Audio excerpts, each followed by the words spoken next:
What up? Oh man, we turned this T Wood down, Tyron Woodley down, man.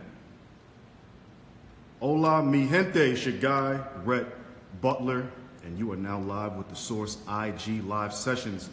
What up? I hope you're being safe wherever you are. I hope you're wearing that mask. I try to start my lives off with a mask every time, just to remind you. It took me a minute to jump on the gang, but yeah, it's masked all day, man. Like I said, we got masks to match every sneaker right now. That's the new world we in. And we doing elbows. I probably gave like 2 people an elbow pound today. So, you know, we're fully quarantined right now. But anyway, what's up? Thank you guys for tuning in. Today's gonna be a big day. If you haven't been watching, the Source has been doing an IG live series where we've been getting with all the newsmakers from rap, funk, medicine, education, and today is our first sports. I have today at 3 o'clock in a few minutes, Mr. Tyron, the chosen one, Woodley. How many people here by show of hands or thumbs up emojis like mixed martial arts, MMA? How many? This is me putting my thumbs up emoji up, by the way. I know some of you are like, what are you talking about, UFC? Yes, but UFC is not a sport. UFC is a promoter, an organization.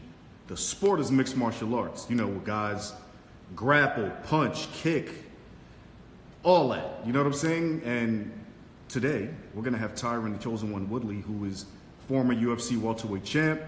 This guy was an all-star wrestler at Mizzou. Shout out to everybody in Missouri.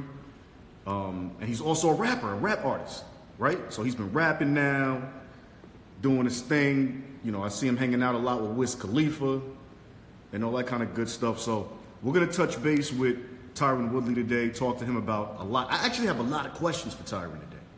I got a lot of questions. We ain't going to bore you either. These questions are going to be good as hell because I'm going to be real with you. This is one of the first times the audience, the community is really connecting with an MMA star in a very authentic way. And I've known Tyron for a long time. So for me, this is dope because you guys are about to learn a lot today about these cats, these athletes. This is an extreme sport. For people who love boxing especially, they're probably like, oh, I don't like those guys. They run around on the ground. They wrestle. Yo, listen, the future is now, as we all see with these masks. And sports has evolved every day, every year, every century, whatever, right? MMA is what it is. So in terms of combat sports or contact sports, some people call it, MMA is today's thing, right? Boxing's still our grandfather's sport, even though I love boxing. And there's new cats in the game like Devin Haney and Ryan Garcia and others that are making it hot. But MMA is what's good, man. MMA is crushing it at the box office, crushing it at the gate in terms of the arenas, going all around the world. And you have storylines that we're going to be showing you as well from now on. The Source loves MMA. The Source understands sports, and we know that you want to get down with it. So I'm going to get my man T Wood in here so we can get it cracking. I do this a lot, yo. I told you we're rocking with the best now. You already slow. Get my man T Wood in here. What's up, my guy? How you doing, brother? Trying to make it, man. We safe. We got our masks ready. There we go. There we go. I got mine in the car. My man, how you been, man? I've been good, my man. How about you? Man, I've been blessed, man. I cannot complain. You on the East Coast? I am. I'm in New York. All right, there we go. No doubt. Man, it's rough out there right now. Woof. Yeah, we staying quarantined up, dog. Yeah, you know, people think it's a game until it comes close to home.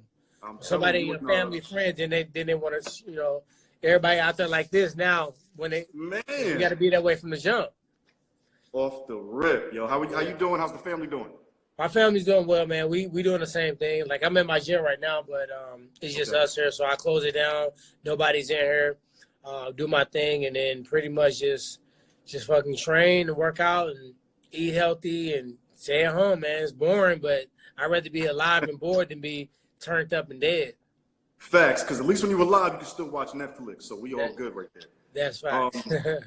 Talk to me about Missouri right now, man. I mean, we haven't really heard about Missouri in terms of the COVID situation on the national news scale. So are things kind of chill? What's going on out there? I mean, Missouri is like this. Like when you look at St. Louis and East St. Louis, Illinois, are always battling for #1, like on the murder rate. Like the number one in the country, always. So they have to be gentle the way that they bring the news to us. You can't say you locking us down in St. Louis, because that's going to immediately think loot, riot, crime, drama, and it's like someone's taking something away from you. So when you restrict the ability to leave a house, to go into different stores, people that already may not have been making enough money as is, now they can't really work, and then food is limited, and all these different things. That just starts chaos. So right now we're not on a mandated don't leave the house or you're going to get fined, but it's kind of like, please stay at home, don't go anywhere unless you need to go to these these grocery store, pharmaceutical places, whatever. So that's kind of where we at right now. But the good thing about Missouri is they're looking at what, like they say about the peak of the virus, right? Yeah. For what the peak of the virus, when it's supposed to hit here, supposedly for the amount of people that think they're going to be infected with COVID-19, they think that we're going to have enough beds to actually house them and enough actually, ventilators and things like that to make sure they're okay. So it's all perspective. If people don't pay attention, don't listen, then we would be in the same boat, motherfucker. It'd be fucking war over here too. Sheesh. Yeah. I'm glad y'all not going through what we're going through right now, man. And I hope it does not come.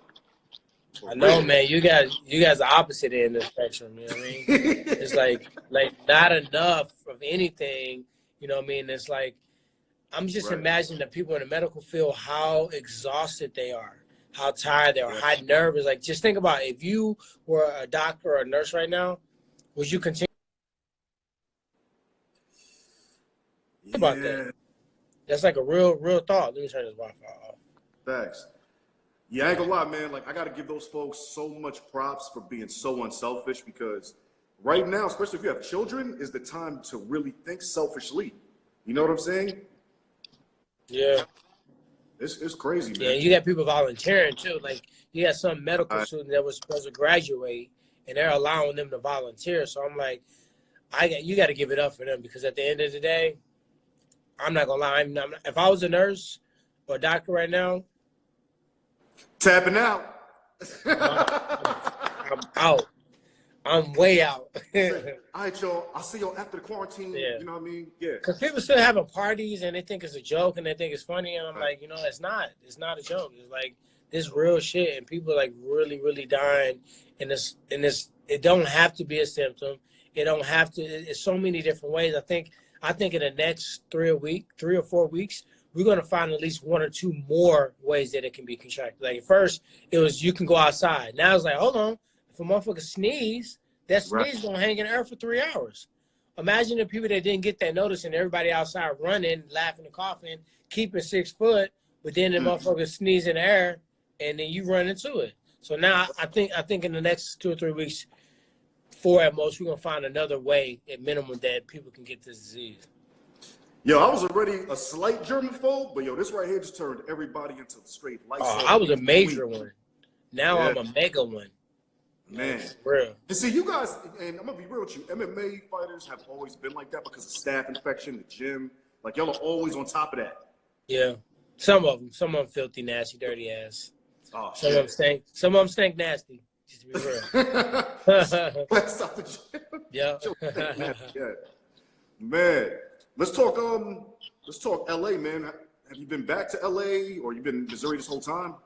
Man, I've been in Missouri. I was in LA for a while, and I'm out in LA half the time, and I'm in Missouri half the time. So I've been in Missouri the entire quarantine. So I went to LA, was in Thailand getting ready for the fight, came to St. Louis to basically tell my kids peace out before I left to go fight. I went to LA on Saturday. I forgot what day it was. I went on Saturday, and then the next Sunday I was supposed to fly out to London to go fight. So that Sunday, 4 hours before my flight, 2 hours before I was driving to the airport, they said, "Hey, wait, don't get on the flight." I'm like, "All right." They said, "We're gonna bring the fight to the U.S." I'm like, "All right, cool," because they didn't want us to get there and have a problem getting back into the U.S. So they told me that my opponent was going to come to the U.S. They was flying him in the morning, and me and him were gonna fight. They don't know where yet, but we're gonna fight. It's 100% going. And that's Leon Edwards, for those who don't know. That was Leon Edwards. Come Wednesday of fight week, and for you guys know, like for one thing, fight week is like a mental warfare because you couldn't wait and you have doubt, and then you're reassuring yourself, and then your body's kind of cramped. You got to do all these interviews, and then you getting one day closer to the fight every day. Then it's a battle of making the weight for guys like me that walk around at 200. It's a battle of making that weight. And then once you make that weight and you win that first battle, like, oh shit, now I got to fight tomorrow.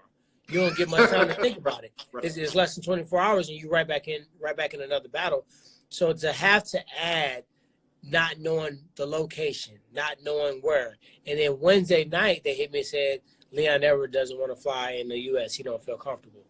Who do you want to fight? I'm like, on Wednesday, my nigga, like what do I'm supposed to That's all crazy. of a sudden just come up with like a whole bunch of people? Like I don't know how I want to fight. Then I looked at the top 10. I'm like, all right, this dude want to fight. I'm like, all right, I want to fight the number 2 guy. I want to fight Kobe Covington because he been talking mad shit. He always told me he want to fight, and he don't want to fight. Like he'll never. We're not even gonna spend a lot of time on him, but he don't want to fight. So then I started going around the list. I'm like, okay, well now if it's a situation where I'm gonna be grossly inconvenienced, I'm a 5-time world champ.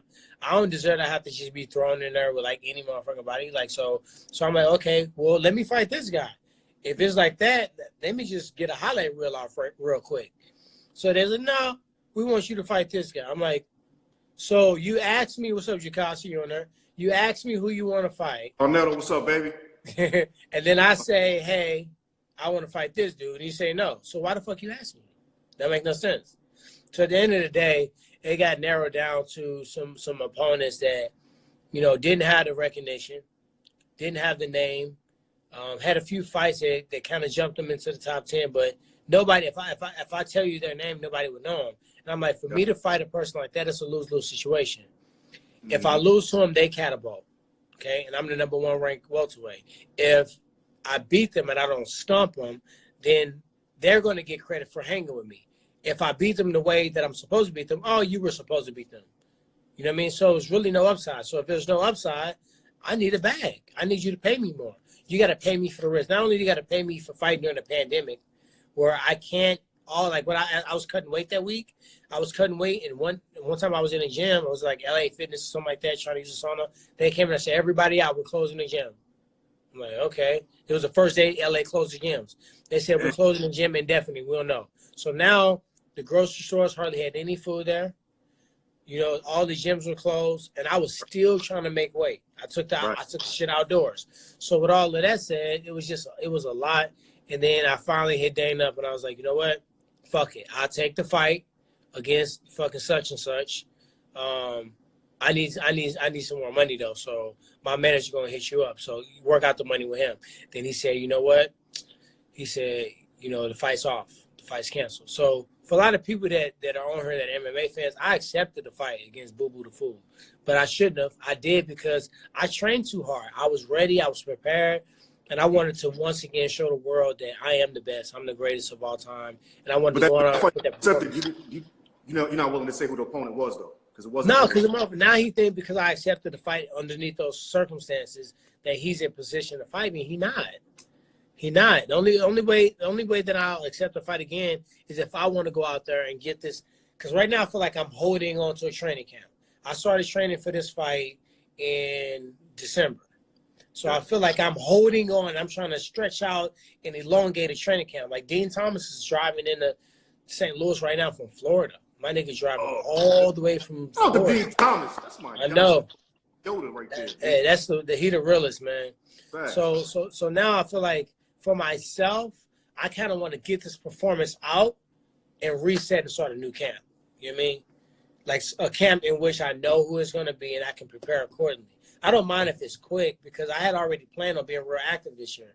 So I kind of want to fight just to go out there and make the people say, what the fuck did he just do? That's all I'm thinking about. So it's not really the opponent. It's more the performance. I want to make opponents. I want to make a performance where everybody looking like, did this motherfucker steal money from his family? Like, why did he beat him like that? That's all I want to do. And I think it doesn't matter at this point who it is. So you're probably going to see me fight either May 9th or maybe the next card after that. And then I don't care too much about, like, I shouldn't have to call nobody out. When you think about the division, it's only 2 guys in the entire division that you can mention without mentioning me. You can't mention Wonder Boy without mentioning me. You can't mention Usman without mentioning me. You can't mention Kobe without mentioning me. All these other guys, Burns and Ponzinibbio, they all are barking at fighting me. Everybody want to fight me. Okay, but when it's time to sign a contract and when it's time to fight me when I had the belt, everybody was quiet. You don't. Masvidal just made his own name by beating up Diaz and winning that belt, and Nate Diaz himself. Those are the only two guys that stand alone. So outside of that, why am I going to give credit and why am I going to give attention to these other people? Like, go build yourself up. I had to do it myself. Ain't nobody promote me. Ain't nobody put my name out there. I did this shit by myself. I did my own Champ Camp series. I did my own production stuff. I did my own music shit. I put myself in my own movies. I didn't have no agent at those times. And I went out there and fought the fights and won the fights. Many people didn't think I was going to win underneath crazy circumstances. Behind the curtain is way more politics. Well, it's way more politics than what you know because you work for the organization before. But you can't talk about it. You can't say something because then you're complaining. And then you also got to recognize you still got to eat. So you can't go out there and, be bashing the hand that feeds you. But at the same token, for me to be able to win those many titles, I posted a graphic not too long ago. It's only two of us that won 4 world titles in less than a year. John Jones did it first, and I was the second one. Nobody else. I know that. 4 world titles against true, actual #1 contenders. 2 of those fights were stoppages. 1 fight was a draw against a specialist that nobody can figure out, and I can guarantee you nobody on the roster in any weight class can beat Stephen Wonderboy twice. I guarantee you they won't. You know what I mean? So at the end of the day, I put up my record and I put up the people I fought, and I said, everybody all cap right now. I want all the welterweights, push your stats up. I don't care about your win streak. Show me who they was against. And when you start rattling off shoulda, woulda, couldas, sit down somewhere. Show me the lines then that you've been in, and show me how you came out smoke free. And guys don't want to do it because at the end of the day, it's a game where now people can perpetrate and they can just talk themselves into it. They can just dress themselves into it, or they can kiss their ass enough where they put themselves in position to fight. Got you. Man, thank you for that explanation. That was real. That was real right there. I haven't talked to you in a minute, so I wanted to ask you too. I'm going to go back into the past to a memory you might not want to dig up, but with Kamaru, what happened? I got to be honest, because me as a fan and me knowing you, I felt like I didn't see Tyron in that cage that day, because I've been there clearly with you in the back. I know how you get down. Yeah. So when I just wasn't there, man. I don't want to make excuses because I never want to take away from his performance. And, I might have fought, some guys. I fought some guys in the past that I think they may have been like, I fought Andre Galvao. I was his last MMA fight. And I think he just had a lot of stuff going on in his life. And I was on point, so I was going to take him out. I had a lot going on. I had a lot on my plate. I had a lot of personal stuff in my life that was going on. And it was just so many different elements. But no matter what happened, the victory of me in that situation was me not giving up. The victory in that situation was not winning the fight. I didn't win a fight. But if you would have seen the type of weight cut I went through, if you would have seen the 2 times I was sick during our camp with antibiotics, or when it was -50 wind chill in Wisconsin, Dean got trapped in Milwaukee. Damn. I got an F-150 Raptor, my nigga, and my truck was stuck. We had to shovel out. My truck was stuck in the snow. So all those different elements. And then a couple of things, I did a Wild 'N Out show. I did Jeopardy. I did Hawaii 5-0. I did a whole album I dropped. And then, I performed live with Wiz Khalifa in St. Louis. So those are all moments and opportunities I wanted to take advantage of. Right. But, when I started thinking about the travel and then me being sick and the sleep, the rest, the drama that was in my life, the weight cut, and then he didn't really provide me with the motivation because on paper I was supposed to beat him. Facts. The boogeyman, you're fighting against a Carlos Condit or Josh Koscheck, and you guys are both off a loss, and this fight mean everything. So those fights gave me a little bit more fire, a little bit more inner, and I really didn't have smoke with Kamaru Usman. I mean, I joked him a little bit about trying to be cool, but if you really look at who's a better striker consistently, who's a better power puncher, who's a better explosive person that cover the ground, who has better groundwork, who has better ground and pound, who's more creative, who has a higher fight IQ. He fights well, he's consistent, but when you look at all those categories, I'm going to outcheck him in all of them. I just wasn't there that night. And looking at the way I look which I haven't went back and watched the whole fight, but the clips I saw, I'm like, who the fuck is that? Like, I let that motherfucker do that to me? Like I'm just thinking, like, then that's me looking at me. I'm like, if that was me fighting me, I would have knocked me the fuck out in the first round. There's no way in hell that me looking at myself and the shell that was present that night, there's no way I wouldn't have got his ass out there. He couldn't even finish me. So they just tell me he not built the same. He won. He had a great performance. You can't take it away from him. And I hit him up. I said, you know what? No matter what was going on in my life, no matter how I felt, no matter, you know, how pissed on it, because it feel like the wrong. You ever see somebody wearing something that you know they shouldn't wear, like an old head trying to dress too young? I feel like him wearing my belt, you look stupid with it on. That's my belt. You don't look right with the belt on. Like, that's my belt. Like, you look stupid. You're not even carrying the platform the right way. Like, he's on there like, you know, like, oh, I'm going to the White House and Trump. And I'm like, not that I'm not trying to be political. I got you. But at the end of the day, like, 2 seconds ago, Dana White was talking about how trash you were. He was talking about how when you fought in St. Louis, how horrible your performance. Remember the time when he was like, oh, yeah, you know, and just imagine if I competed at 70%. And everybody was like, what the fuck does that mean? So you just chose to compete at 30? You know what I mean? So it's like people that are new to being at the top don't recognize that the narrative can change so quickly.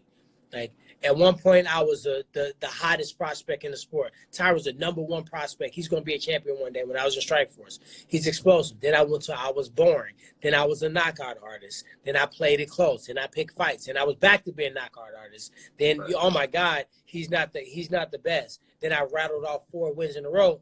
He the greatest of all time. How quickly do we change our perspective? So it only takes one loss. It only takes one bad performance. Like, think about Stylebender. We fucking gassed him up way too early. We threw so much fucking diesel in this tank. Like, come on now. We flooded him with diesel. And guess what happened? He went out there and he stood and watched paint dry. And then we made excuses for him afterwards. He broke the record of the least amount of strikes thrown in a title fight. Did you hear them say that? Nobody jumped into Rogan's earpiece.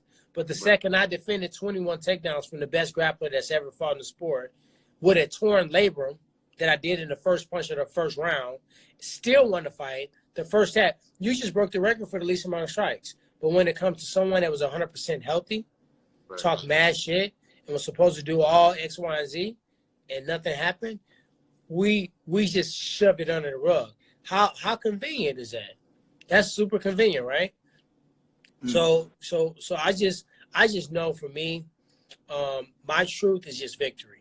Because I can sit here and I can tell the truth. I can tell everybody, you know, who did what, where, when, and how. I can do whatever I want, but at the end of the day, it's not going to be received the same way. I understand my deck of cards. I know how to play them.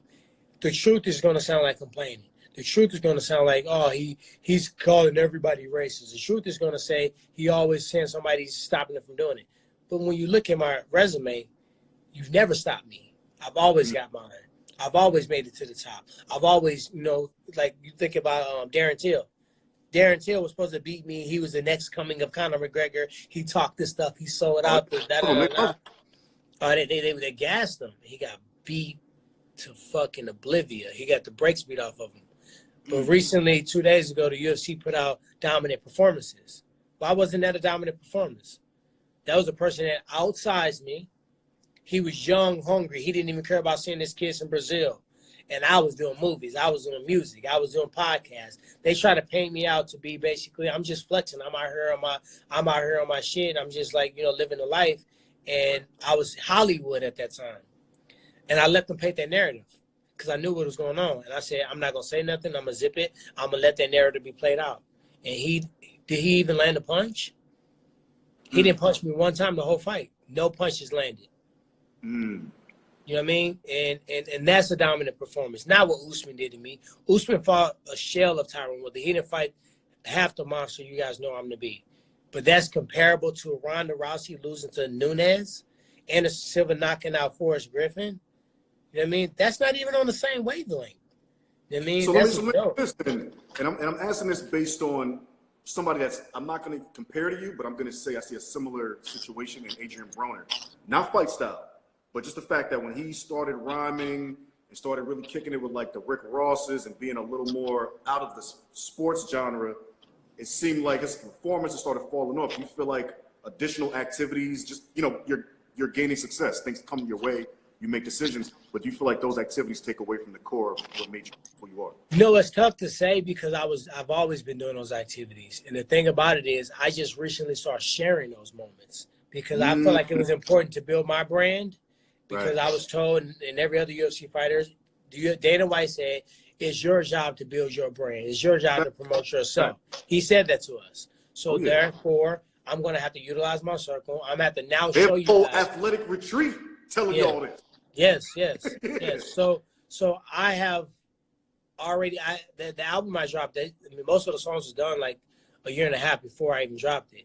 I just decided to drop it because I knew I had a fight. And that was the biggest time to have a, expected victory, performance, a big platform to share it. Now let's flood them with some new shit that I'm doing.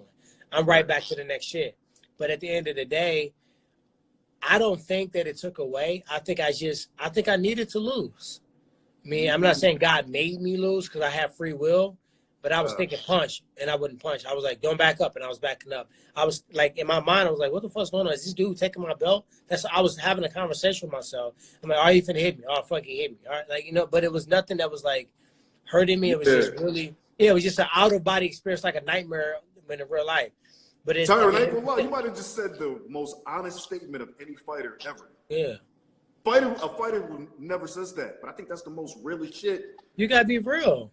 Yeah. I needed to lose because I was feeling myself. Because at the end of the day, I wasn't feeling myself because I was just cocky. I had prepared so much, and me and my coach Dean Duke, Eric, and Ben Askren, we really had broke down that 5 rounds to a molecule. I had that shit to a science.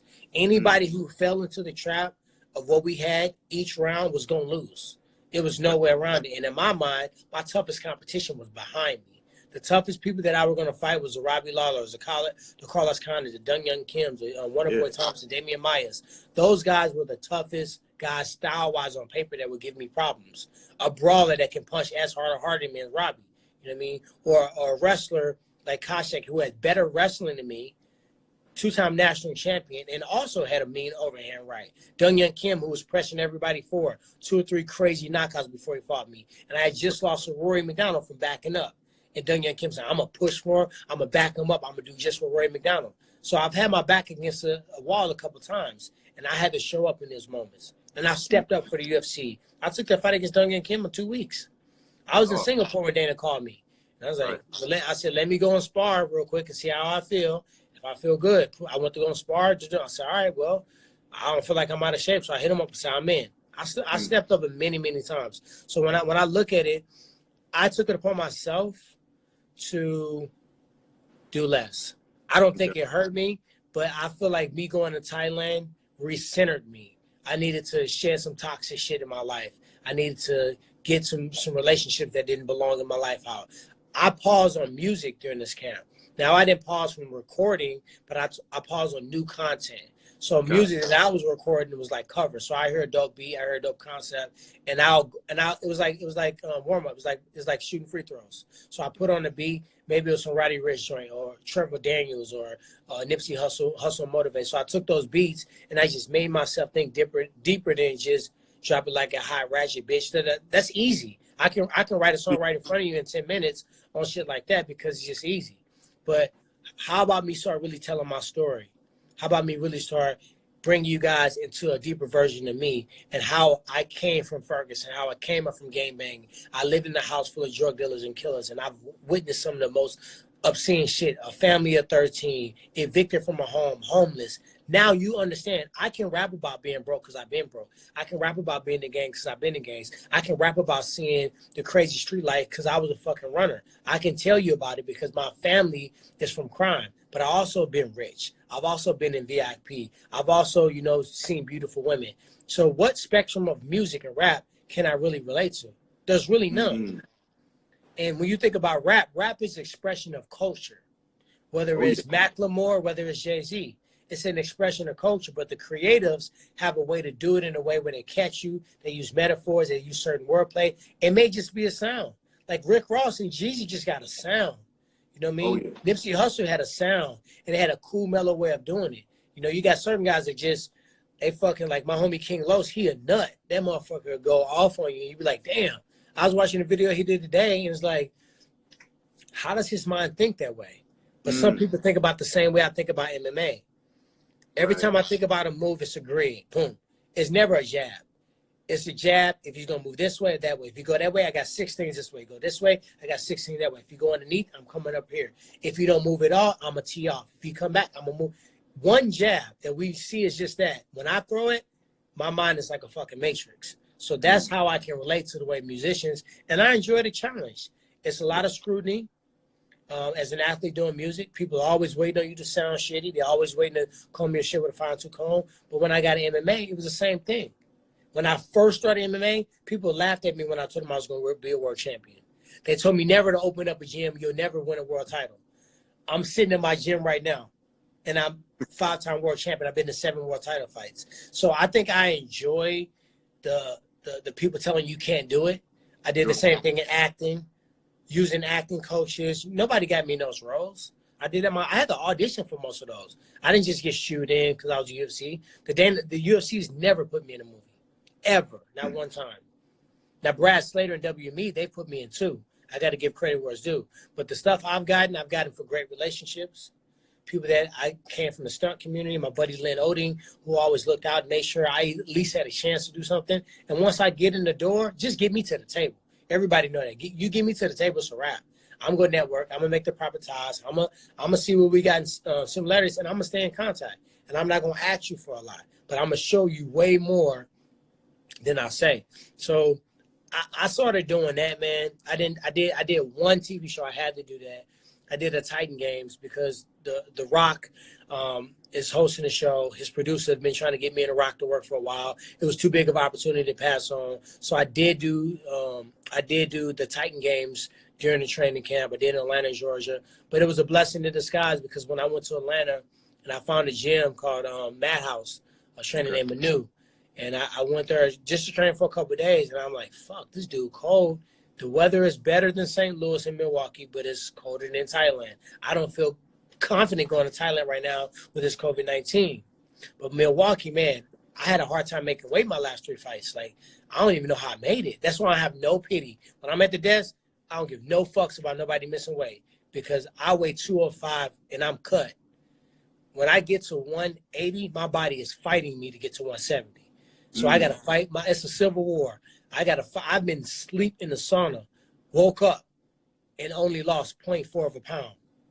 And now I still got 4 more pounds to go. So I wanted to go to Thailand to be hot, shadow box, work out, train, get in shape, run, eat healthy, block out the fuck shit, get around nature, see the trees. I only made 3 cellular calls the entire time. So I had that momentum, and I was scared of losing that by going to Milwaukee or staying in St. Louis where my kids and family. So Atlanta was a happy medium, and I trained my ass off there. So outside of that, I didn't do anything else. You know, I got offered a lot of gigs. I got offered some TV stuff. I got offered some music stuff. Guys, hey man, where you want to drop? Because I got so much music. I'm sitting on like 40 songs. And my guy like, man, where you want to drop the song? You 40 songs? At least 40 songs. Yeah, so he's like, when you want to drop your shit? When you drop? And I'm like, just wait. Now what's gonna happen? Now we're in a quarantine. I'm not glorifying a quarantine, but now people are sitting down. They want to listen and they want to consume. So now I'm going to start slowly rolling out, track after track. Okay. Yeah. That's what's up, man. Yeah, you've been through some shit, man, but I'm glad to see the growth and just the personal, spiritual growth as well, man. That's dope. Yeah. You know what I'm saying? And you're resilient too, man. I remember you from way, way back in the day, the Shine days, even before Shine, you know what I mean? But you just always stay the course and you never let anything shake you. And every time I see Pop, he's somewhere, Pop. But you always elevating. But that's why I wanted to do this in the first place. And also I just know that you just sharp and you do your research. You know what I mean? And I think as a black man, doing your research is the most dangerous thing we can have to anybody because there's so many people that just watch and accept. We watch social media and we accept. That's the instant oatmeal way of getting on TV, the reality version. We go to fucking WebMD, we go to Google. We don't ever question shit anymore. And somebody said it's law. And we had a nerd, girl, you know what we ain't never seen that. Girl, you know they say because black people cannot get corona. Yep. Guess what? They can. You a dumbass and you're going to be out there with it. You know what I mean? Right. Crazy. Now, you real. And I appreciate that, doggy. For sure, my man. And he dropping jewels for y'all too, man. I hope y'all paying attention. You might want to record this. Yeah, man. You know, I mean, people dropped it on me, dropped gems on me, so I got to make sure I give it back. And I'm just me, man. That's one good thing I can always say. I'm going to walk around. I've changed a little bit. I curse a little bit more than when I first came in. But at the end of the day, what's in my mind has always came out. Absolutely. The way it came out has maybe changed over the years. Because I just get, like, at a certain point, you get tired of it. Sometimes the word fuck just drives the message home a little bit more than, you know, something different.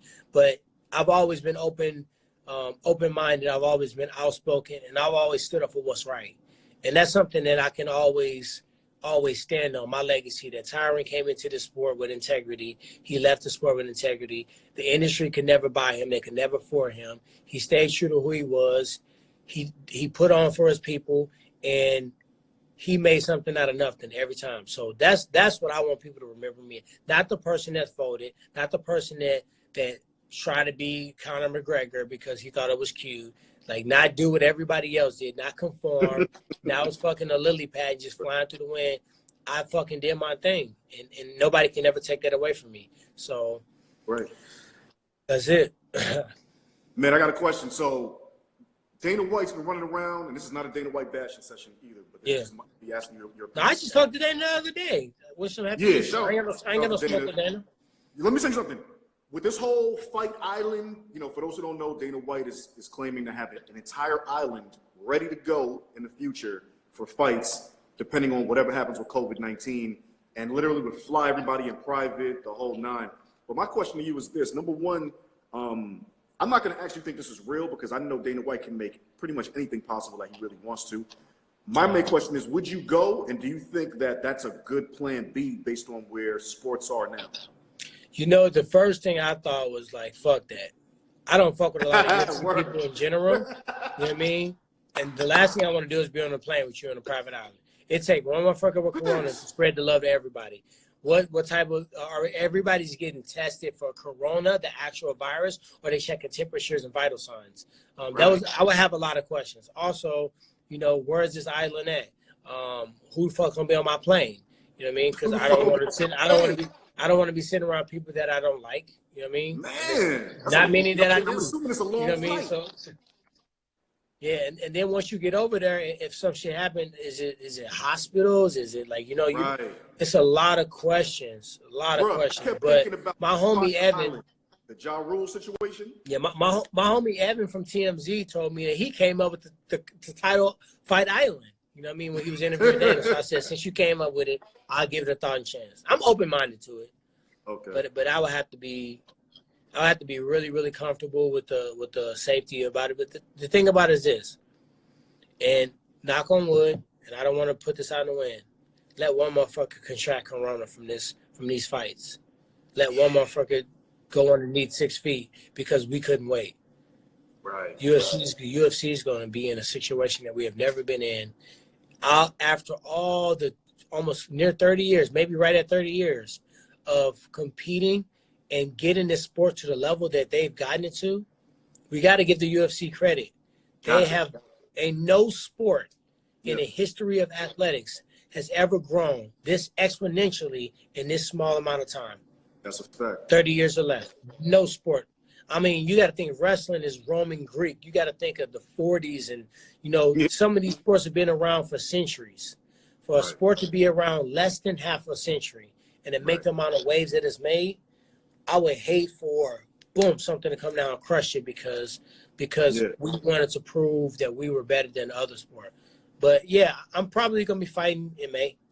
I'm going to just do the best thing. I got the N95 mask, so I'm a gracefully issue those out to my camp only. I'm not going to be around anybody. I'm going to do the best I can to bring my weight as close to in the 70s as I can before I fly out. That way we just got a couple pounds to get.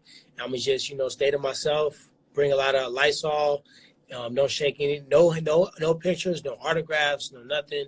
I'm just trying to whoop ass and get back home. And I definitely need my opponent and his entire camp tested. Not vitals. In your motherfucking nostril to the back of your brain, pull it out. Let me know if it's COVID-19 on anybody. Yeah, because I mean, even when we're looking past this, man, I mean, the way they do testing for every other ailment, do you feel like now that's going to be a standard for state athletic commissions to test for COVID-19? Because you guys are grappling, touching each other in the face. I mean, it's tough because I just don't know that they have tests just readily available. To be honest, like people are having to almost have clear-cut COVID-19 to get a test, and even in those situations, they don't even get a test. They just say, "Well, you got it. You showing all the signs. We're not going to waste the test on you. You got it."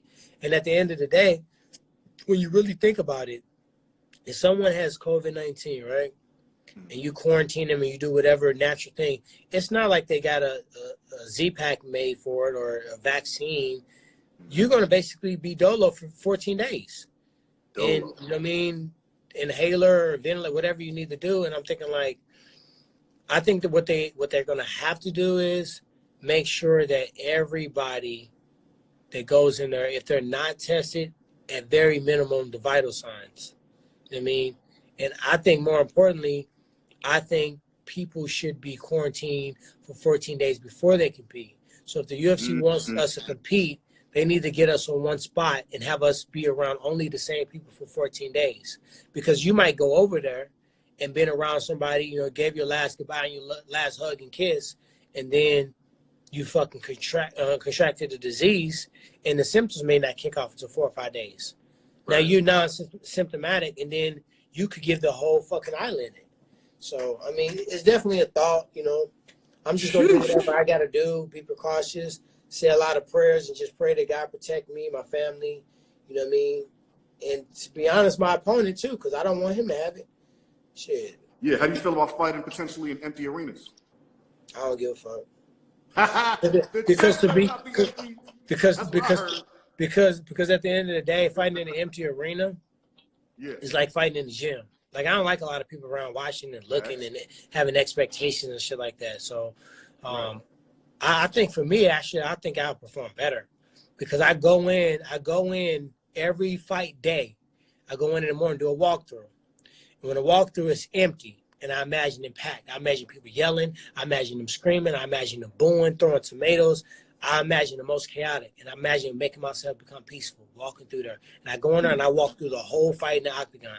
Then I go out. And when I come back that night, it's a shitload of people in there. But it seems like there's nobody in there. So I reverse it. I feel nobody in there. It's just me, just breathing, everything slow. So I think that going in there, I've already kind of been in the octagon fighting when it's empty because that's kind of how my mind is anyway. So I think it'll be good for me. I want to ask you, I know you have a good relationship with Wiz Khalifa. Yeah. We've been seeing a lot of training videos of this man looking like he's a little Muay Thai all-star. Wiz can go, G. Wiz, Wiz can go. Actually, I box with Usher. Usher can box, too. He did a lot of training with my homie Khalid and also my homie Flo. Hands of Stone. He played Sugar Ray. So I spar both of them the same day. They both just understand. And it makes sense because they're such creatives in music, but they understand. So if you show Wiz something, he's going to try it on you that same day. And another athlete that's really good is Mercedes Lewis. Out of all the athletes, like the football players I train, Mercedes Lewis is probably one of the top that he just understands how to put his own combinations together, how to block, how to counter back, how to move. He understands how it works, you know what I mean? So, I mean, it's a big sport, man. A lot of people got their team. I got Wiz and those guys training. They came, actually was here in the gym. Wiz and those guys came to St. Louis for a concert. They wanted me to come to the concert, so I pulled up to the concert. They on the tour van playing the UFC game. And they was like, man, you're fucking, like, because my character is ridiculous on the game. Like, man, I can't fucking beat your character, right? So it was cool. So I said, Wiz, I said, man, we should train, man. And everybody laughed because Wiz ain't trained. He was like, fuck, he was skinny, you know what I mean? And he was like, all right, cool. But they didn't think he was going to really do it. So then I took his bodyguards, Breeze and Lonnie, I took his bodyguards and his DJ, and I brought them to my gym here, and they trained for the first time. They were about to throw up and, like, falling over and shit like that. And after that, they loved, I don't know why, bodyguards are kind of wired a little different too. They loved it so fucking much that they started training jiu-jitsu on a regular basis. They found a gym in Pittsburgh. Breeze is a world champion in the blue belt division.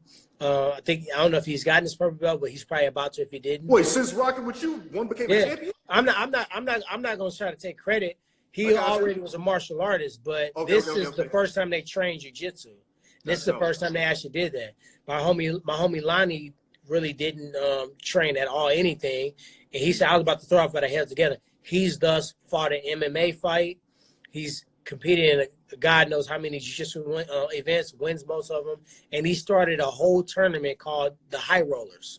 So basically, it's a cannabis-infused jiu-jitsu tournament. So he's created a whole company, and then Wiz started training jiu-jitsu first, and then he looked over, because we all trained at the gym called Unbreakable. My homie Jake Glazer on that. Shout out to them. But he started looking at the Muay Thai while he was doing gi jiu-jitsu. He was like, shit, let me try that. And then he's already built like Taoism from motherfucking Street Fighter.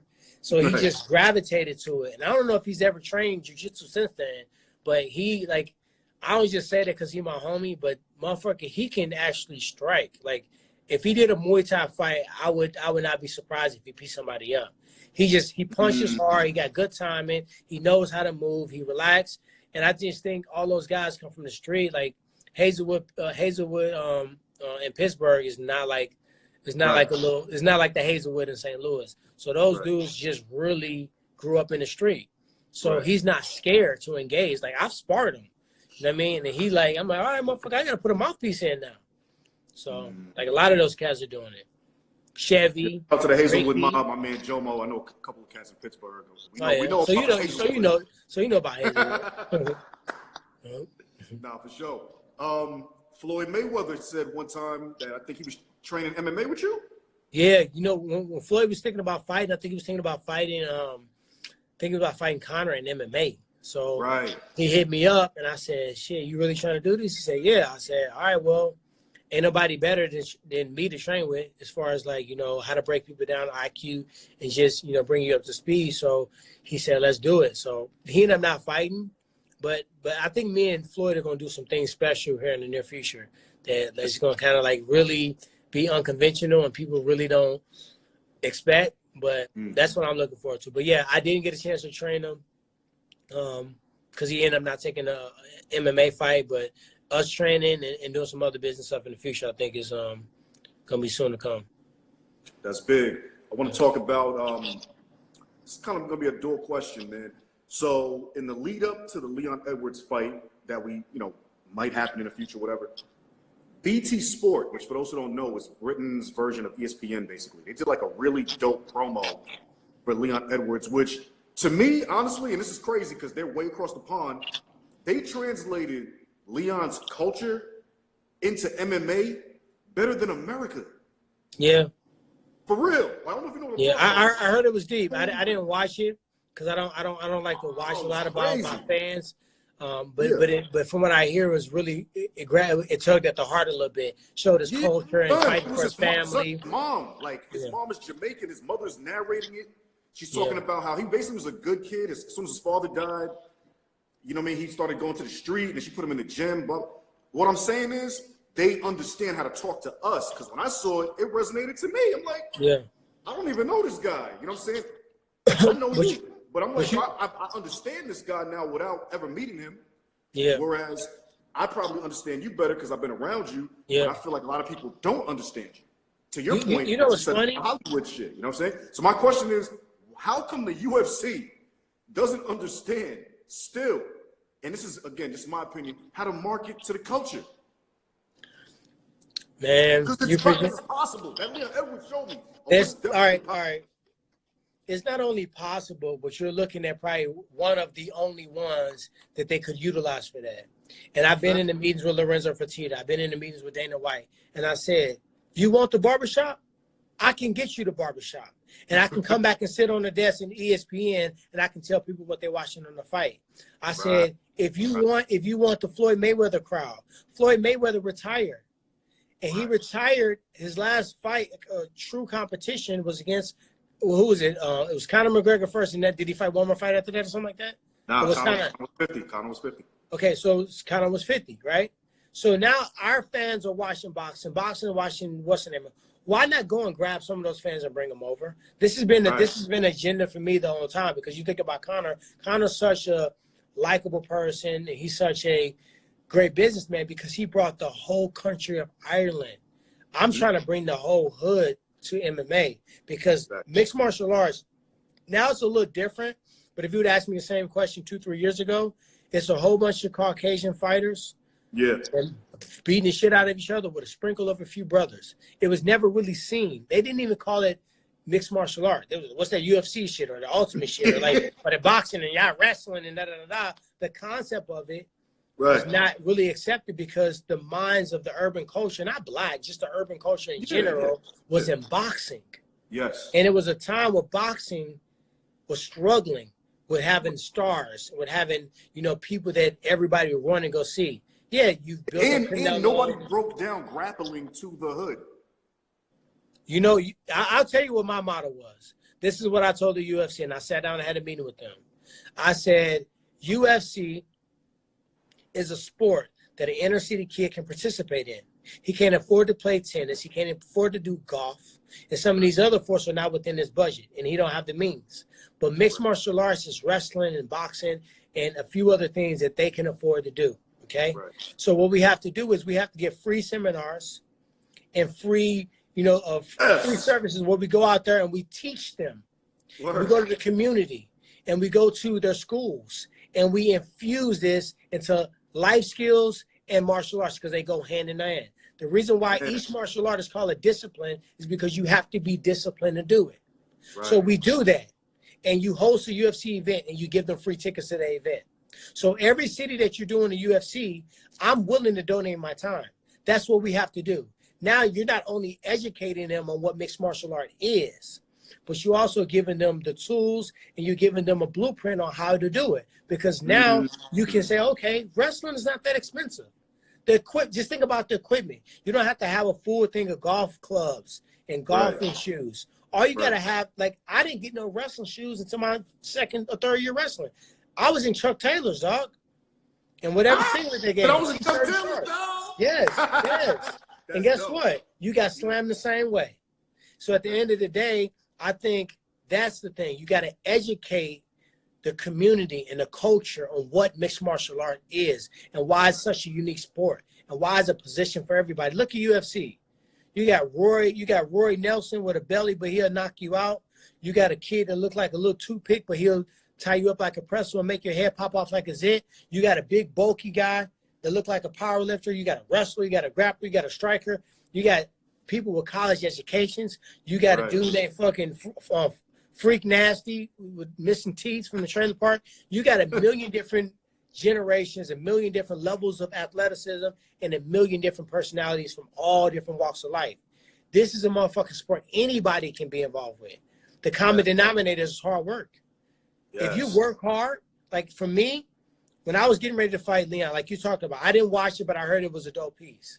Leon Edwards, his threat to me wasn't his striking. It wasn't his win streak. It was the fact that my X factor, he may have the same X factor.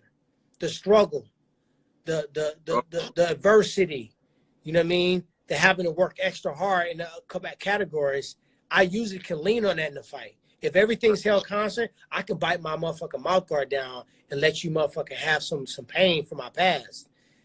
I felt like he had the same thing. So my girl and my coach said, not trying to be funny, bro, but you got to train with brothers from this fight because the struggle was different. You got to train with brothers, and that's why I went to Atlanta. I love Duke Rufus to death. Duke Rufus is my guy, and he gave me the blessing to go train with Manu. And Manu had a Jamaican Muay Thai glory fighter, and then I had my homie Musin, who's been, you know, Musin. So Musin, Muay Thai, Brazilian Jiu-Jitsu, you know what I mean, and just the mindset. And it was times where coach didn't even want me to go that hard, and he was forcing me to go. He was in my face and punching hard, like just making sure I had it. And I got to link back up with Will Brooks, you know what I mean, Jakau, all these people, Douglas Lima. These are people that are from adversity.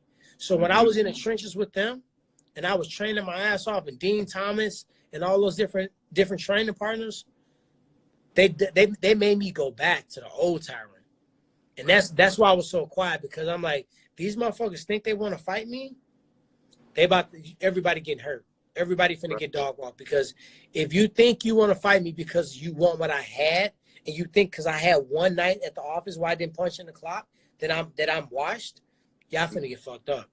And that's what that's what I was training for. I had a little injury here. I don't give a fuck. I had this here. I don't care. I don't care. Nothing was stopping me. I found a way around everything. And my coaches was like, man, I ain't seen this Tyron in a while. I ain't seen this Tyron in a minute. And I'm just committed from now until I walk away from this sport to keeping that Tyron around. So if that means alleviating myself with some shit that don't belong, chopping down some stuff, because music, movies, and outside entertainment will always be there for me. You know what I mean? Like, it's always going to be there. And I'm not giving up on any of it, but I am going to be very, very mindful of what's first. It's like an equalizer, right? All these things have a place. But if I've been fighting the longest, that equalizer's dial is up at the highest volume. I'm going to vibrate way better at this one right now because I put the most time in it. The acting may be right here. The music may be a little bit because I'm just a part of the culture. The broadcast might be there. They may shift and shift. But right now, it's very clear that what I've dedicated the most time to, what I've been doing the longest, is mixed martial arts. And that's what I'm going to do the best at. And I need to finish this sport the way that I saw the end in the beginning. I saw how I was going to finish this shit when I started it. I never got into it to be one of the dudes. I got into it to be that guy. You know what I mean? That nigga, if you really want to be for real. That's what I got into the sport for. And now I'm within grasp with that. I know I lost my last fight, but that makes me even more so in grasp because now I show you how I come back. Now I show you how I'm not going to crawl up on a rock and just go cry a river. Now I show you what I'm made of. You can always just get on the streak and run through people. That ain't the hard road. When you got to go through the constellation bracket and you in the wrestle brackets and you got to, work your way back through. Right. That's how you show people. Think about Ronda. No disrespect. She crawled on a rock for 14 months and we patted her back. Think about Robbie Lawler when I knocked him out. He didn't fight for 14 months. Boo-hoo, cry me a fucking river. You know what I mean? That's what they did. And they never came back strong. Every time I've lost, the next motherfuckers got knocked out. I lost my first fight against Namor Court. Unfortunately, my homie Jay Heron, by God, got knocked out. I lost to fucking Jake Shields. The next guy, Koscheck, knocked out. I lost to Roy McDonald. Next fighter, Dong-Yun Kim, knocked out. I just lost to Usman. I don't plan on breaking that rhythm. The next motherfucker is getting knocked out. That's the way I move. I need to erase your last impression. You know what I mean? Yeah, for sure. Man, if you can, man, because for those who don't know your total history, you did your thing in college as a wrestler. But I want, kind of going back to what you just talked about in terms of being the ambassador for the culture to kind of bring them into the MMA. Talk about how important it is for some of these young guys to take up wrestling as opposed to wanting to be LeBron or wanting to be Ezekiel Elliott or any of these other cats, when the wrestling mat is there, and on top of that, you might even be missing out on some college scholarship bread if you put on a singlet and get your goddamn grind on. I mean, the thing that I would say about wrestling is we don't have a dope uniform to start off with. Some people, I mean, that to be honest, when you coming from the culture, the thing that prohibited most people from even giving it a chance is I ain't putting on a fucking onesie or leotard. Like, man, I ain't wearing that shit. I got the little tight outfit on, and all wrestling all up on another dude, man. No. It didn't get the girls one hollering at for the wrestlers. Now it's a little different, but it was like football, basketball, track. That's when the girls like. So the appearance and actually where the females are coming after you. That's really where our mind's at, because we've been programmed that way. We see money, cars, women, right? So now we want money, cars, and women. We don't see that everybody can go to the NBA. Everybody can go to the NFL. To be honest, very few of you ever will. You'd be lucky to get a scholarship to go to college to get a degree to push you ahead. But with that, it's really just being really self-aware. If you're 5'2", you're not going to the NBA. Let's be real, okay?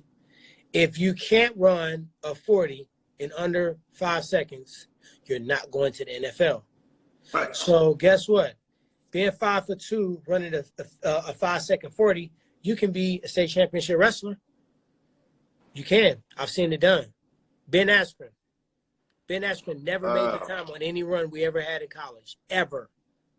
He never made the time. When we had like the 8-lap sprint, he had to finish 8 laps, 8 minutes. 0 times in his college career he ever made it. You guys went to Mizzou together, right? Yeah, we went to Mizzou together. Never made it. But he was in the NCAA finals 4 times. He was never the fastest. He was never the strongest. He never did things conventional. But he found a way to make it work for him. Using his cone. I'm not faster than this dude. I don't want him to get to my leg, but he's going to keep getting to my leg. I can't stop him. So he developed scrambling. He developed an entire wrestling style as we know it now. I watched him. He developed that. Funk and scrambling was never what it was until Ben Askren did it. Wow. Him and doing that, Mike Ironman created that. They're the founders of that style. He made a style because his mindset, think how powerful it is. A boxer that can't stop a motherfucker from jabbing them. It can't stop a person from, being faster than them.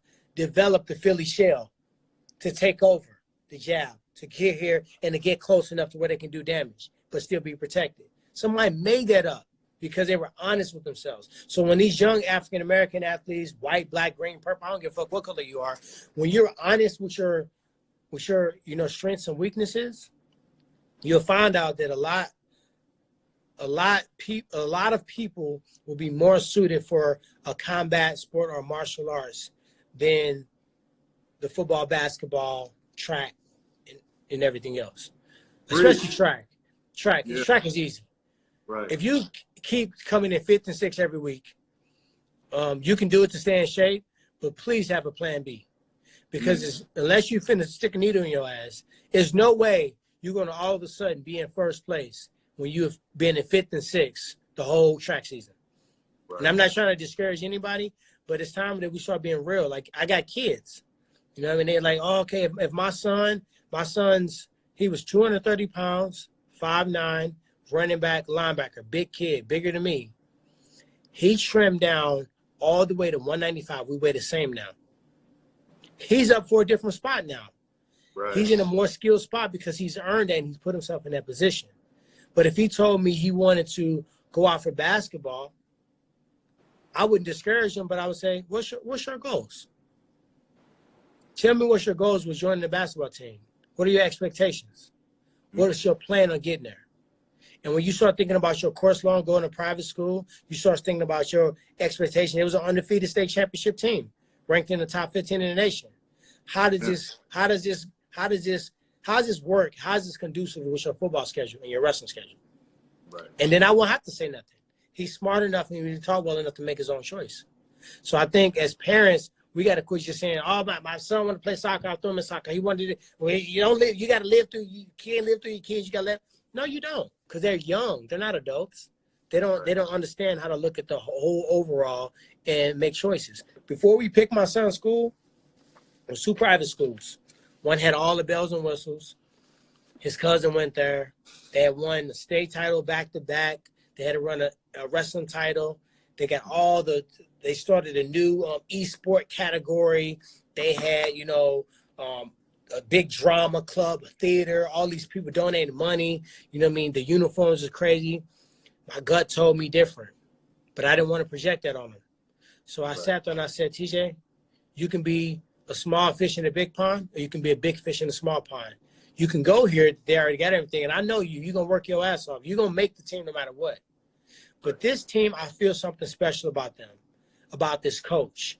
And when I'm not around, I expect this coach to help me help you become a man. Right. And I feel like he is going to teach you life and the game of football. This coach is a good coach. He don't feel very personable to me. And I did my research and I listened around. His top player, the number 5 cornerback in the nation, tore his ACL. He didn't come to the hospital. He didn't check on him, and he literally didn't speak to him for maybe 3 months. Walked past him in the highway. That's a flag to me. Yeah, that's not cool. I said, and when I spoke to him, he was like, oh, well, I never seen your kid play. When he come to practice, I watched him the first week of practice. The second he found out I was a UFC champion, the oohs and ahs start coming out. I don't like that. Treat me the same no matter what. So his mom and, some other family members really, really was pushing for him to go to other school because they never been a high-level athlete. They never been trained underneath the coach that I wish I would have never been trained underneath, and they never been trained on somebody that really believe in you and care for you, like Dean. Like Dean's been there for me on ways that I can, like I'll take a bullet for Dean because he's been there through not just training me, but through my mentality and depression and through hurt, through ups, through downs, through highs, through lows. You know what I mean? He had to let me do some bullshit because as a man I had to learn. And I know I hurt him to watch me allow certain things take away from my my reign and my legacy. But now I'm back. So we went to the pros and cons. And my son went down the pros and cons. He said, Dad, I trust you. And I want to go to this school and I want to make a tradition. And I want to go there and I want to seal my legacy. And I want to be my own name. Because my whole family motto for my kids is make your name great. Make your name great. Don't worry about what I did. Use what I did to learn from mainly the mistakes, but in general, make your name great. Right? So he said, I want to go there, right? I had some little pushback, from some of the other family members. But we got there. He went to the school. They got smoked by the team. Team went on to win another state championship, da-da-da-da. And now, meanwhile, you got to realize he got a cousin on the team. So they all cheering him along, and they, like, pat my son on the back, like, oh, you guys getting better, I mean, this team just wanted the best. They're number 5 in the nation. What happened his sophomore year? My son got injured the first game, Rhett. First game, tore his labrum. He was a freshman on varsity. Right. First game of the whole year, he tore his labrum. Damn. Tell me where that coach was at. The next morning, that coach was at my house. He had a conversation with my son. He brought him some Five Guys coupons, and he told him, I need you still. I need you to be a leader on this team. I need you to be around, and I need you to help me because you're needed, right? Nice. Yeah. We made the right choice. The next year they went on. Not only did they win a state championship, they went undefeated. It was ranked in the top 10 in the nation. That same team, they mopped 42-12 twice in 1 year. What? And they averaged 35 points. And my son was out there bringing back helmets, bringing back heads. So now when he walks around, he's a state champion, undefeated, a sophomore, getting college attention, Letterman jacket with the patch on there. Everybody's like, maybe this motherfucker know what he's talking about. But I let him choose. Right. I mean, so I think I would suggest to parents, man, you gotta put your kids in position to have a say, but also give them the ability to judge pros and cons so they can take those life skills and those principles in life into adulthood and beyond. So that's what I would say. It's funny you bring this up, man, because this to me reminds me of the great debate about LeVar Ball, who, even though maybe people don't like his methodology, but you can't deny the man's effectiveness based on what he's done for his children. What do you think about this guy and the way he parents his children as athletes? I met his son. I haven't met him before. I think he's unorthodox, but I think some of that's for show. I think that some of that's for entertainment. I think behind the doors, he's a little bit more calculated. I think he turns down a little bit. That's my gut. My gut tells me that his kids are going to be very similar to the tree they fell from. The apple don't fall far from the tree. So I can't see him that turned up. And then the kids just, normal, clean cut. So that's what I think. Yo, shout out to all the athlete dads that be putting their kids together, like my man Kenny Porter, Sean Porter's dad. Yeah. Leo Santa Cruz's father in boxing. Bill Haney with Devin Haney. I mean, the list goes on and on about the success stories. Will we ever see Tyron Woodley into the boxing ring? I want to box, man. I want to box. I want to do it before I get past 40. So I don't know. I mean, I want to fight Canelo. He said he would box me. So I mean, why am I going? Why am I go in there and fight I want to fight the best. Shit. If you gonna go in there and fight, risk it all and fight the best, because I'm gonna rise up to the occasion. Like I said before, when I was in there with the killers, that brought the dog out of me. So right. I brought up fighting him, and he said, all right, I'll fight him. And then I train at Walker Boxing, so the coaches have been talking. He's down for it, but it would be something that the UFC would have to get behind, because contractually it's going to be difficult for me to go into that without getting sued. They piggyback with Conor. They co-promoted, and they got involved on some of the pay. So the UFC would have to get behind me on that. Absolutely. Man, I want to ask you this too, and again, this is not me setting you up. I just, you don't have to answer if you don't want to, but when I looked at what happened with Conor and Khabib way back when in the Barclays Center, I'm gonna tell you, I was in the newsroom at a website I was working at, and the first thing we all said was, as the fallout started happening, but it wasn't really no crazy trouble, we were like, if Tyron Woodley did that shit, somebody would have been in jail. It'd been a wrap. And it would have been, it would have been a whole rap. And I mean, I can go down the list. Like, let's just make it easy. Let's just make it real easy. None of what's been done by my colleagues will be tolerated had I did it. None of it. No DWIs, no failed drug tests, no monster cans thrown across, no dollies thrown through the window, no jumping over the cage, no racial slurs talking about whole countries like Kobe did. None of that would be tolerated. But the thing about it is, I recognize my deck of cards, and if I know that, I can go out there and just test the hand and be like, all right, fuck this country, or do some bullshit, because guess what's gonna happen? Yeah. And I can't come back and be like, well, he did it. That don't matter. And there's so much news and so many fights and so much going on in sport and fucking tabloids and gossip. My little story gonna get smashed to the bottom. Ain't nobody gonna give a fuck. So yeah, I just know not to do it. Man, I appreciate your honesty, man, and we definitely appreciate your time. For me, this is a big treat, because to bring you to the culture, I know you're used to talking to all of these other journalists of another complexion all the time about round one, round two, but I do my shit a little different. Yeah, you know I appreciate it, man. It feels good to be It's refreshing too. To you the right way, authentically. You know what I'm saying? Yeah, it's refreshing too, because my approach to MMA is a life skill. So when I'm training, I'm thinking about life. Like, God didn't get off the cross. You mean I can't do 7 more sets on this fucking leg press? Or like, damn, my kids are looking for me. Damn, I got on my gym, home of UFC champion Tyron Woodley. I got to get my belt back so that shit makes sense. You know what I mean? So I use that stuff. So I definitely appreciate the different approach to talking about, and also the research and the knowledge. Some people ask me, like, did you wrestle in college? And I'm almost like, I gotta go. Yeah, let's just stop. You know what I mean? Nah, man, you've been doing your thing for a minute. Like I said, I'm one person that's seen it kind of close up and personal. So, man, just know always that we proud of you, dog. You already know. Appreciate you, Everywhere I go, I already let them know. Thank you, brother. I appreciate you. I was a little skeptical about the rapping, though. I had to listen. I was like, hold on, something's rapping. Yeah, a lot of people like that. And to be honest, I'm still finding my sound too. Lyrically, I'm becoming a great writer. But you still got to find, no rapper just comes out and knows that sound immediately. Like, I talk to a lot of my peers, like, Ludacris, and I talked to fucking Wiz, and I just did a track with Mozzie, did a track with Nino, man. All these different people they hated that voice in the beginning, and then you just got to find your voice and find your lane. And I'm still developing that, but I got some shit, man, for real. I got a crazy joint with Mozzie called Candy Girl. I can't wait to drop that shit. I got a track with Nino, man. Yeah. Break that shit over here. You know what we do. Yes. You know what I'm saying? Yeah. You got a home now right here. Your man is here, so. Man, talk to the people, man. Got you. Tyron, thank you so much, man. It's always a pleasure. I don't want to keep you too long, man. This felt like old times. I appreciate it, dog.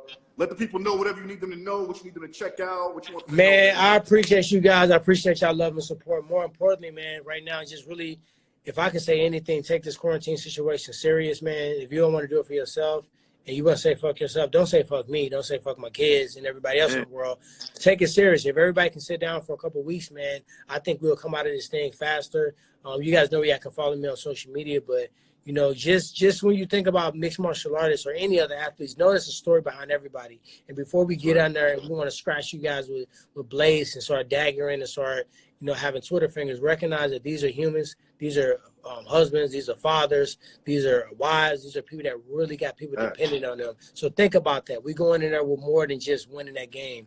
It's a lot more at stake. So that's the only message I would have. Y'all heard it from the champ himself, the chosen one, my man T. Wood. Thank you, Paul. Be safe out there, man. Hey, I am. My man. Much love. All right, peace out. Bye-bye.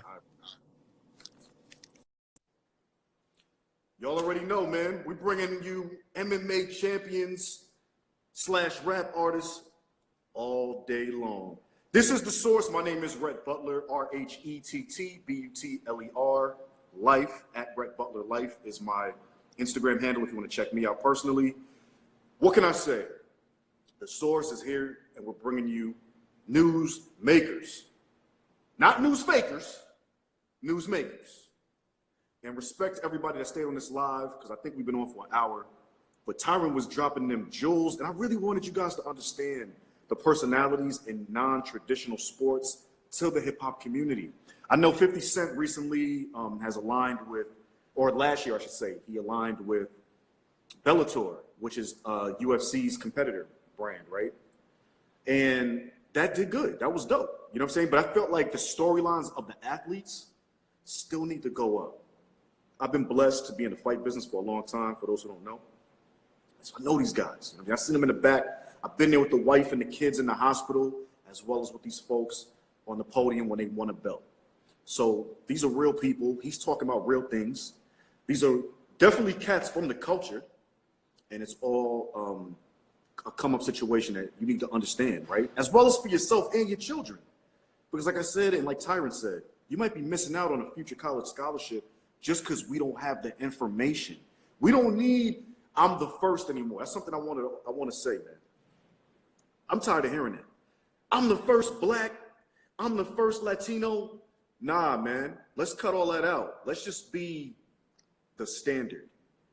There's nothing wrong with that. It's cool to be singled out as the first. It's cooler to have everybody with you in the community all being awesome and excellent. All right? That's my little rant. Take it for what you want. You already know. Let's see what's going on. We got some questions here. Okay, some of these Tyron answered for y'all. Let me see. Oh, man. Yo, y'all sent a lot of questions. Yeah, Tyron answered most of these, so we're going to stay away from that. Let's see who wants to jump on this live real quick. I try to give cats some love before we leave. I don't know. I'm going to throw it out there. We'll see what happens. Okay, cool. Pin my handle. Gotcha. But yeah, yo, that was awesome. It's very rare to me for fighters to really get to the point where they're talking to their core fans and developing new fans, especially after they've been around the way for a minute, fighting and such. So hopefully you learned something new today.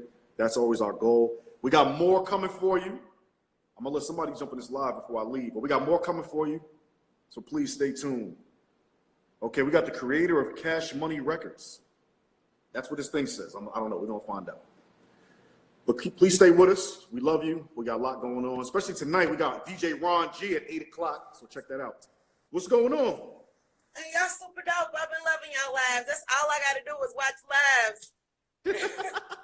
So y'all dope. I love what y'all doing. Yo, we appreciate that. Where you calling from, Cash Money? I'm in Kentucky, Louisville, home of the Derby. Let me tell you something.